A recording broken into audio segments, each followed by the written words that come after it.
मेरे पति delivery boy है? एक पल के लिए उसके पैरों तले जमीन खिसक जाती है। अंकित, मेरे साथ धोखा हुआ है। धोखा? क्या मतलब? मैं क्या सोचकर आई थी और ये क्या निकला? इतने बड़े बड़े लोग तारीफ करते हैं तुम्हारे घर की, और सच्चाई ये है। मोनिका, हमने कभी नहीं कहा कि हम बहुत पैसे वाले हैं, कभी नहीं। तो मेरे पापा ने क्या पता किया था ये कि तुम डिलीवरी बॉय हो? उन्होंने हमारे नाम का पता किया, हमारे काम का नहीं। मोनिका के पास जवाब नहीं, खामोशी छा जाती है। मोनिका भारी मन से सो जाती है। अगली सुबह अंकित पहले से उठा हुआ है। मोनिका आंखें खोलती है। अरे मोनिका, उठ गई? नाश्ता तैयार है नीचे। तुम नाश्ता कर लेना, मुझे जल्दी निकलना है। एक पार्सल है, तुरंत डिलीवर करना है। आज भी? अंकित, आज शादी का दूसरा दिन है। मोनिका, किसी ने अपना सामान मंगाया है, वो इंतजार कर रहा है। ये मेरी जिम्मेदारी है, मैं टाइम पर पहुंचाऊंगा। अंकित चला जाता है। मोनिका चुपचाप खड़ी रह जाती है। भारी मन से मोनिका खिड़की के पास आती है। बाहर देखती है, नीचे रघुवीर जी का अपना रिक्शा साफ कर रहे हैं, बड़े प्यार से, बड़े सलीके से। और राजेश अपनी साइकिल पर चाय की केतली लटकाकर निकल रहा है।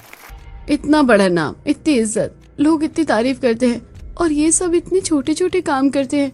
क्या मेरे पापा को किसी ने गलत जानकारी दी थी? तभी कमरे में जानवी आती है। अरे मोनिका, चलो नीचे नाश्ता कर लो। मोनिका की तरफ से कोई भी जवाब नहीं आता। फिर जानवी मोनिका के पास जाकर कहती है, देखो, मुझे पता है अभी सब कुछ अजीब लग रहा है, नया घर है, नए लोग हैं, परेशान होना स्वाभाविक है, पर धीरे धीरे सब समझ आ जाएगा, एडजस्ट हो जाओगी। और आज तुम्हारी पहली रसोई भी है। ज्यादा कुछ नहीं, बस गाजर का हलवा बनाना है बच्चों के लिए। बच्चों के लिए? मोहल्ले के बच्चे रोज आते हैं यहाँ, पापा जी को बहुत पसंद है, उनके लिए कुछ ना कुछ बनवाना। मोनिका रसोई में खड़ी होती है, हाथ में कद्दूकस, सामने गाजर। मन में अभी भी सवाल, पर हाथ चलने लगते हैं। हलवे की खुशबू पूरे घर में फैल जाती है। बाहर से बच्चों की आवाजें आती हैं। दादी जी, हलवा हलवा बनाया है क्या आज? अरे आज नई बहू ने बनाया है। बच्चे अंदर आ जाते हैं। मोनिका हलवा परोसती है। बच्चे खुशी से खाते हैं। आज तो हलवा बहुत अच्छा बना है दादाजी। रघुवीर जी मुस्कुराते हैं। मोनिका अपने ससुराल में कुछ ही पल के लिए, पर पहली बार मुस्कुराई थी। बच्चे हलवा खाकर चले जाते हैं। रघुवीर जी मुस्कुराते हुए रिक्शा उठाते हैं। जाते हुए मोनिका से कहते हैं, बेटा, हलवा बहुत अच्छा बना था। मोनिका देखती रहती है। रघुवीर जी रिक्शा लेकर गली में मुड़ जाते हैं। घर में बस राधा जी, जानवी और मोनिका। रसोई में राधा जी और जानकी टिफिन तैयार कर रही हैं। जानवी एक तरफ पापड़ बेल रही है, दूसरी तरफ अचार की भी तैयारी चल रही है। मोनिका, मैं पापड़ बेल रही हूँ, तुम जरा वो अचार की बरनी उठाकर यहाँ रख दो। अभी नहीं, जानवी अपनी सास से कहती है। माँ जी, छोड़ो, थोड़े दिन में एडजस्ट हो जाएगी। मोनिका गुस्से से अपने कमरे में चली जाती है। दरवाजा बंद करती है और फोन उठाती है। पापा, ये घर कैसा है? ये लोग क्या करते हैं? Rickshaw, cycle, parcel delivery. कोई पापड़ बना रहा है तो कोई बच्चों के टिफिन बना रहा है। बेटा, मैंने अच्छे से पता किया था, बहुत अच्छे लोग हैं, तुम एडजस्ट करो, सब ठीक हो जाएगा। एडजस्ट? सब यही कहते हैं, मुझे किसी से बात नहीं करनी है। फोन कट जाता है। थोड़ी देर बाद शिवानी को फोन करती है। शिवानी, मेरे पति डिलीवरी बॉय है, ससुर रिक्शा चलाते हैं, जेठ साइकिल पर जाते हैं, मैं टिफिन बनाती हूँ, जेठानी अचार और पापड़। क्या? अरे वाह, तू तो कह रही थी हवेली होगी, और निकला क्या? शिवानी, लेकिन इतने छोटे काम के बाद भी उनका नाम बहुत बड़ा है। अरे यार, नाम बड़ा होने से क्या होता है? तू तो किसी राजा की रानी बनना चाहती थी और बन गई डिलीवरी बॉय की पत्नी। मोनिका फोन रख देती है। तकिए में मुंह छुपा के रोने लगती है। इसी तरह दिन ढलता है। रात को खाना खाते समय सब साथ बैठे हैं। मोनिका चुप है। अरे आज हलवा बहुत अच्छा था बेटा। थैंक यू पापा जी। खाना खत्म होता है। सब अपने अपने कमरे में चले जाते हैं। अगली सुबह रसोई में राधा जी और जानवी पापड़ बेल रही हैं। माँ जी, आज पापड़ सुखाने हैं और अचार भी भेजना है शांति आंटी को। अरे हाँ, उन्होंने मांगा था। तभी दरवाजे पर दस्तक होती है। मोनिका बेटा, देखना, शायद शांति आई है, वो अचार का मर्तबान मांग रही थी, दे देना। मोनिका अचार का मर्तबान लेकर दरवाजे पर जाती है। शांति अकेले खड़ी है। अरे बहू, अकेली हो? अच्छा हुआ, एक बात कहनी थी। जी आंटी। बेटा, तुम बहुत पढ़ी लिखी हो, समझदार हो। बेटा, तुम पढ़ी लिखी हो, समझदार हो, पर ये घर देखो, सुबह से पापड़ अचार टिफिन, यही काम है इनका। इतनी अच्छी लड़की है, और ये घर। फिर वही बात, तुम्हारे माँ बाप ने कहाँ फंसा दिया बेटा? इतने बड़े नाम के पीछे यही निकला, पापड़ और अचार। मोनिका चुपचाप शांति जी की सारी बातें सुन रही थी। आंटी, ये लीजिए। मोनिका दरवाजा बंद करती है, अंदर आती है। राधा जी और जानवी अपने काम में लगी हैं, बेफिक्र, खुश। पहले शिवानी फिर शांति जी की बातों से मोहिनी का गुस्सा और बढ़ जाता है। पूरा दिन गुस्से में बीत जाता है। रात के समय मोनिका कमरे में अकेली बैठी थी, तभी कमरे में अंकित आता है। अंकित, मुझे समझ नहीं आता, बस नाम नाम नाम, हर तरफ से यही सुन रही हूँ, पर दिखता क्या है? पापड़, अचार, रिक्शा, डिलीवरी। मेरा दम घुट रहा है यहाँ। मोनिका, मत समझाओ मुझे, मैं पढ़ी लिखी हूँ, मैंने कुछ सोचा था अपनी जिंदगी के बारे में। और ये घर? ठीक है, कल मेरे साथ चलो। कहाँ? कल मैं दिखाऊंगा क्यों पापा जी का नाम है, खुद देख लेना। अगली सुबह अंकित मोनिका को साथ लेकर निकलता है। रास्ते में तेज धूप। मोनिका और अंकित एक तरफ खड़े हैं। दूर से रघुवीर जी रिक्शा चलाते हुए आ रहे हैं। तभी रघुवीर जी की नजर सड़क किनारे पड़ती है। एक गर्भवती महिला अकेली पैदल चली जा रही है, धूप में, हाथ में थैला। रघुवीर जी उस महिला के पास जाते हैं। बेटा, इस धूप में पैदल कहाँ जाना है? बस पास में ही है। बैठो, मैं छोड़ देता हूँ। नहीं नहीं, पैसे नहीं है मेरे पास। अरे पैसे नहीं लूंगा बेटा, बस बैठो। रघुवीर जी वहीं एक फल वाले से फल खरीदते हैं और उस महिला को दे देते हैं। ये लो बेटा, मेरी तरफ से आशीर्वाद समझना और अपना ख्याल रखना। मोनिका दूर से ये सब देख रही है। एक पल के लिए आंखें रुक जाती हैं। ये रोज होता है। अब चलो मैं तुम्हें राजेश भैया की दुकान भी दिखा लाऊं। थोड़ी दूर आगे राजेश की चाय की दुकान। काफी ग्राहक बैठे हैं। राजेश चाय बना रहा है, सामान दे रहा है। तभी राजेश की नजर दुकान के बाहर जाती है। एक छोटा बच्चा दूर खड़ा है, दुकान को देख रहा है। उसे देखकर यह समझ आ रहा है कि वो भूखा है। राजेश सब काम छोड़कर बाहर निकलता है, बच्चे के पास जाता है। चलो अंदर। भैया, मेरे पास पैसे नहीं है। मुझे पैसे चाहिए भी नहीं, चलो। बच्चे को अंदर बिठाता है, चाय देता है, साथ में नाश्ता रखता है। आराम से खाओ, जल्दी मत करो। बच्चा चुपचाप खाने लगता है। राजेश वापस अपने काम में लग जाता है। मोनिका ये सब दूर से देख रही है, आंखें भर आती हैं। पैसे कम है पर दिल कितना बड़ा है। अंकित मोनिका के पास आता है, कुछ नहीं बोलता, बस देखता रहता है। यही है ना नाम बड़े होने की वजह? हाँ चलो, अब मैं तुम्हें घर छोड़ देता हूँ, क्योंकि मुझे भी देर हो रही है। ठीक है, चलो। तुम्हें मेरा भी काम तो नहीं देखना? नहीं, तुम्हें तो टाइम पर पार्सल पहुंचाना होता है ना, मेरी वजह से लेट हो जाओगे आप डिलीवरी बॉय। अंकित मोनिका को घर वापस छोड़कर अपने काम पर चला जाता है। अगले दिन घर के बाहर पड़ोस में कुछ मजदूर काम कर रहे हैं। तेज धूप है। राधा जी रसोई में एक्स्ट्रा टिफिन बना रही है। जानवी बेटा, आज 4 टिफिन और बना, बाहर मजदूर है, दोपहर में खाना कहाँ से लाएंगे बेचारे। जी माँ जी। जानवी और राधा जी मिलकर टिफिन तैयार करती हैं। मोनिका दरवाजे से चुपचाप देख रही है। राधा जी खुद टिफिन लेकर बाहर आती हैं। मजदूर हाथ जोड़ते हैं। माँ जी, ऊपर वाला आपका भला करे। अरे ये तो हर इंसान का फर्ज होता है कि दूसरे इंसान की मदद करे। मोनिका दरवाजे से ये सब देख रही है। ये रोज करती है, बिना किसी से कहे, बिना कुछ मांगे। मोनिका उस रात सोचते सोचते सो जाती है। अगले दिन शाम को दरवाजे पर एक बुजुर्ग औरत आती है, हाथ में खाली थैला। बहन, थोड़ा पापड़ मिलेगा, घर में मेहमान आए हैं अचानक। राधा जी बिना एक पल रुके पापड़ का पूरा बंडल और जानवी अचार की बर्नी उठा लेती है। लो बहन, और ये अचार भी ले लो। अरे इतना, मेहमान आए हैं तो अच्छे से खिलाओ। बुजुर्ग औरत दुआएं देते हुए चली जाती है। मोनिका रसोई के दरवाजे से यह सब देख रही है। कल मजदूरों को खाना, आज इन्हें पापड़ अचार। ये लोग कभी कुछ नहीं कहते। मोनिका उस रात फिर सोचते सोचते सो जाती है। अगली सुबह रघुवीर जी रिक्शा लेकर निकलने वाले हैं, तभी एक आदमी भागता हुआ आता है। अरे रघुवीर भैया, अरे बच्चे की तबीयत खराब है, दवाई के पैसे नहीं है। रघुवीर जी बिना एक पल सोचे जेब से पैसे निकाल देते हैं। ये लो पैसे, और टाइम पर बच्चे को अस्पताल लेकर जाओ। हाँ भैया, लौटा दूंगा आपको।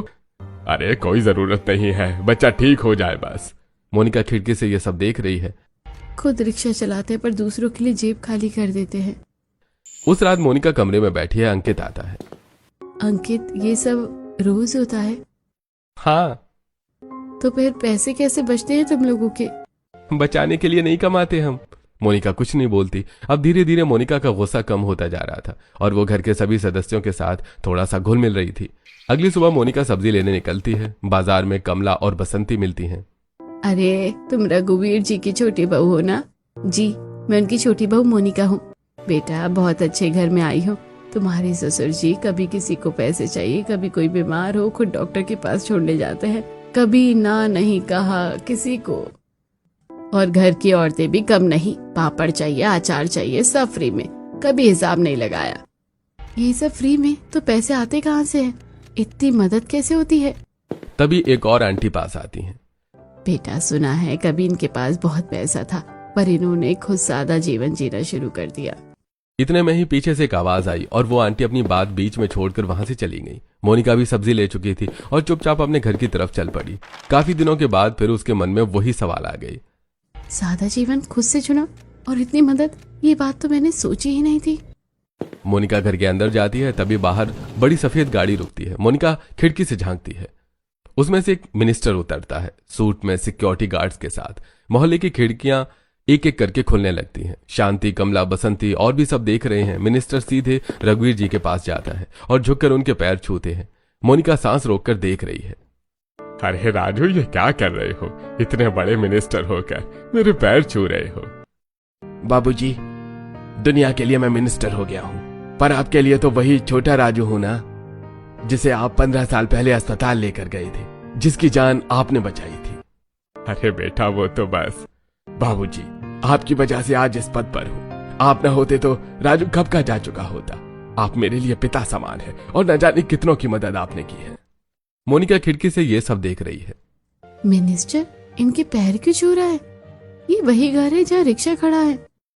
मोनिका का दिमाग घूमने लगता है। एक एक चीज याद आने लगती है। मजदूरों को खाना, बुजुर्ग औरत को अचार पापड़, बच्चे की दवाई के पैसे, गिरे हुए बुजुर्ग को घर तक छोड़ा, और अब मिनिस्टर पैर छू रहा है। ये सादा जीवन, ये छोटे छोटे काम। जब खुद इतना साधारण जीवन जी रहे हैं तो लोगों की इतनी मदद कैसे कर सकते हैं? मुझे तो कुछ समझ में ही नहीं आ रहा है। मिनिस्टर चला जाता है। मोहल्ले के लोग खिड़कियों से बातें करते हैं। अरे कमला जी, काम छोटे पर नाम देखो कितना बड़ा। इतना बड़ा मिनिस्टर पैर छू रहा था, यही तो बात है। एक एक करके सब अंदर चले जाते हैं। गली खाली हो जाती है। घर के अंदर सब बैठे हैं। मोनिका रघुवीर जी के पास आती है। पापा जी, आज मुझे बताइए, आप लोग इतने छोटे छोटे काम करते हैं पर इतने बड़े बड़े लोग आपका नाम इज्जत से लेते हैं। आज मिनिस्टर आपके पैर छू रहा था, कह रहा था आपकी वजह से यहाँ पहुँचा। आप खुद इतना कम कमाते हैं, फिर इतने लोगों की मदद कैसे करते हैं? ये सब क्या है पापा जी? रघुवीर जी उठते हैं, राधा जी की तरफ देखते हैं। राधा जी बिना कुछ कहे उठते हैं और कमरे के कोने में रखी पुरानी अलमारी खोलती हैं। अलमारी में पुराने कागजात, तस्वीरें। राधा जी एक एक चीज निकालती हैं। ये देखो बेटा, ये हमारी हवेली की कागज, ये हमारी फैक्ट्री, ये हमारा पुराना घर। मोनिका हैरानी से कागज देखती है। हाथ कांप रहे हैं। ये सब आपका है? आप लोग यहाँ क्यों रहते हैं? बेटा, आज से 15 कोई साल पहले की बात है। मेरे छोटे भाई का एक्सीडेंट हुआ था। उस वक्त मेरे पास सब कुछ था। बड़ी हवेली, महंगी गाड़ी, बेशुमार पैसा। शहर के महंगे से महंगे हॉस्पिटल में इलाज करा सकता था। रघुवीर जी की आवाज भारी हो जाती है। मैंने उसे अपनी गाड़ी में लेटाकर ले जा रहा था, पर रास्ते में ट्रैफिक था। मैं सही वक्त पर हॉस्पिटल नहीं पहुंच पाया और मेरा भाई मेरे सामने चला गया। घर में सन्नाटा। राधा जी की आंखें भर आती हैं। उस वक्त मुझे एहसास हुआ, करोड़ों रुपए थे मेरे पास, पर अपने भाई का एक पल नहीं खरीद पाया। सारी दौलत उस वक्त बेमानी लग रही थी। मोनिका की आंखें भर आती हैं, चुपचाप सुन रही है। उस दिन मैंने राधा से कहा, ये दिखावटी जिंदगी नहीं जीनी। लोगों को पैसे से ज्यादा सही वक्त पर मदद की जरूरत होती है। इसीलिए रिक्शा चलाना शुरू किया ताकि कोई भी जरूरतमंद सही वक्त पर सही जगह पहुंच सके। और मेरे बच्चों ने भी यही राह चुनी। उन्होंने भी मेरे इस फैसले में साथ दिया। और ये सब फैक्ट्री, हवेली अभी भी है। उसका बड़ा हिस्सा रघुवीर ट्रस्ट में जाता है। चैरिटेबल हॉस्पिटल है हमारा, जहां गरीब का मुफ्त इलाज होता है। बच्चों की पढ़ाई के लिए फंडिंग होती है।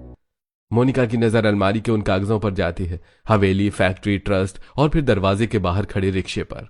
पापा जी, वो जो राजेश हॉस्पिटल है वो भी आप लोगों का है? हाँ, और भी बहुत कुछ। और ये सारे छोटे काम हम इसलिए करते हैं ताकि हम जमीन से जुड़े रहे। हम लोगों के अंदर कभी वो अहंकार ना आए। हम लोगों की परेशानियों को समझ सके, ना कि अमीरी के भाव में सिर्फ अपनी दुनिया में लग जाए।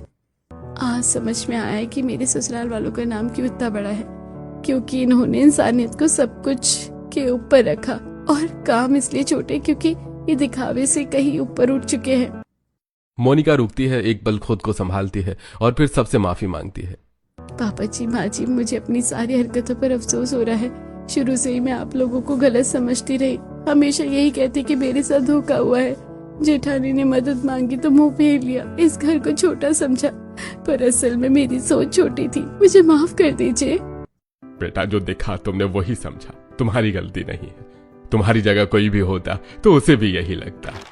कुछ हफ्ते बाद सुबह की रसोई मोनिका, राधा जी और जानवी तीनों मिलकर पापड़ बेल रही हैं। हंसी मजाक चल रहा है।